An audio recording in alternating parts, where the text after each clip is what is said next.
നമസ്കാരം. Welcome to Geetha's ഭക്തി ഗീതം. വൺ ഡേ വൺ ശ്ലോകം. ശ്രീമദ് മഹാഭാഗവത മഹാത്മ്യം 296th day. Today 57th sloka of 4th chapter. For details please see the description box.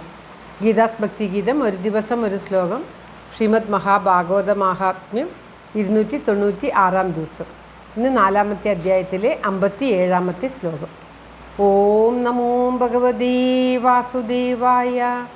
ഓം ശ്രീകൃഷ്ണ പരമാത്മനേ നമഃ. ഹരിശ്രീ ഗണപതേ നമഃ. അവിഘ്നമസ്തു ശ്രീ ഗുരുഭ്യോ നമഃ. ഓം തത്സത്. കൃഷ്ണം നാരായണം വന്ദേ. കൃഷ്ണം വന്ദേ വ്രജപ്രിയം. കൃഷ്ണം ദ്വൈപായനം വന്ദേ. കൃഷ്ണം വന്ദേ പൃഥാസുതം. ശ്രീപരമാനന്ദനാഥനായ അദ്വൈതദീപമായി മോക്ഷേക്ഷു വൃന്ദമന്ദാരമായി കാരുണ്യവാരിധിയായി വിഭൂദേശനാം നാരായണൻ മമ മന്ദത മാറ്റണം. ഓം തത്സത്. ശ്രീമദ് മഹാഭാഗവതത്തിലെ 4ാമത്തെ അധ്യായത്തിലെ 57ാമത്തെ ശ്ലോകം. കഴിഞ്ഞ ശ്ലോകത്തിൻ്റെ തുടർച്ച തന്നെയാണിത്. സ്നാനശൗചക്രിയാഹീനോ ദുർഭക്ഷീ ക്രോധസംയുത ദുഷ്പരിഗ്രഹകർത്താ ച ശവഹസ്തേന ഭോജനം. സ്നാനശൗചക്രിയാഹീനോ ദുർഭക്ഷീ ക്രോധസംയുത ദുഷ്പരിഗ്രഹകർത്താ ച ശവഹസ്തേന ഭോജനം. ഓം തത്സത്. ദുന്ദുകാരിയെ ദുഷ്ടനാണ് എന്ന് കഴിഞ്ഞ ശ്ലോകത്തിൽ പറഞ്ഞു. ഇപ്പോൾ ആ ദുന്ദുകാരിയെ വിവരിക്കുകയാണ്. സ്നാനം, അതായത് കുളിക്കുന്നത്, ശൗചം ശുദ്ധി, ബ്രാഹ്മണോചിതമായി നിത്യകർമ്മങ്ങൾ ചെയ്യുക, ഇങ്ങനെയുള്ള ഒന്നുമില്ലാത്തവനും ദുഷിച്ച പദാർത്ഥങ്ങളെ ഭക്ഷിക്കുന്നവനും നല്ല ഉപദേശം ചെയ്യുന്നവരോട് ദേഷ്യപ്പെടുന്നവനും ക്രോധമായിട്ടുള്ളവനും ദുഷ്പരിഗ്രഹം മോശമായിട്ടുള്ള കാര്യങ്ങൾ സ്വീകരിക്കുന്നവനും ശവഹസ്തേന ഭോജിതം. ശവഹസ്തം എന്ന് പറഞ്ഞാൽ ഇടത് കൈകൊണ്ട് ഭക്ഷിക്കുന്നവനും. ഇടതു കൈകൊണ്ട് ഭക്ഷിക്കുന്നത് മാംസതുല്യമാണ് എന്നാണ് പറയുക. അതായത് മരിച്ച വസ്തുക്കളെയാണല്ലോ നാം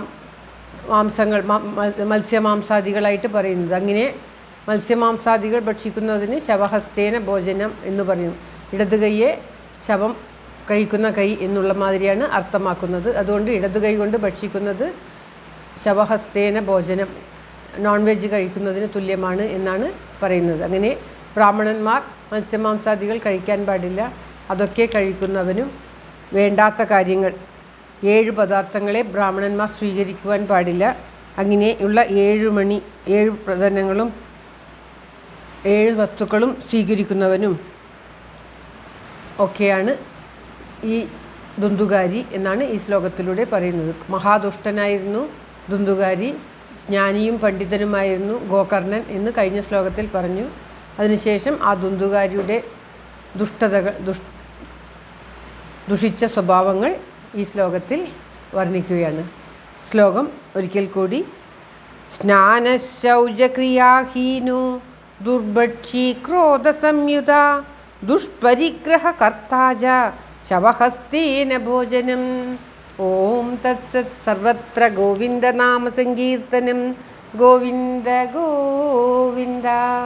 എല്ലാവർക്കും എല്ലാവിധ ആയുരാരോഗ്യ സൗഖ്യവും നന്മയും പ്രാർത്ഥിച്ചുകൊണ്ട് ഭഗവത് സമക്ഷം ഈ ശ്ലോകം സമർപ്പിക്കുന്നു. Geetha Rajan. Thank you for watching. All the best. Have A very very nice day. God bless you. ദൈവം അനുഗ്രഹിക്കട്ടെ. എല്ലാവിധ നന്മയും ഉണ്ടാകട്ടെ എന്ന് പ്രാർത്ഥിക്കുന്നു.